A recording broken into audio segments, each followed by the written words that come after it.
దయ ఎన్నడూ వృధా కాదు మిత్రమా. దానిని పొందేవాడి మీద అది ఏ ప్రభావము చూపకపోయినా కనీసం దాన్ని ఇచ్చేవాడికైనా అది మేలు చేస్తుంది.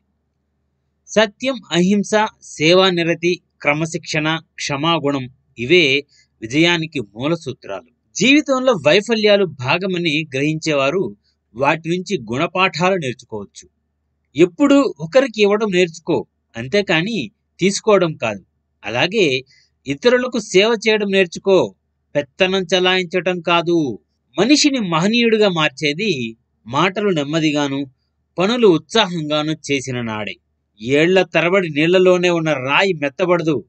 అలాగే ఎన్ని కష్టాలు చుట్టుముట్టినా ధీరులు ఆత్మవిశ్వాసం కోల్పోరు. తన దేశాన్ని చూసి గర్వించే మనిషి అంటే నాకు ఇష్టం. తన దేశానికి గర్వకారణంగా నిలిచే మనిషి అంటే మరీ ఇష్టం.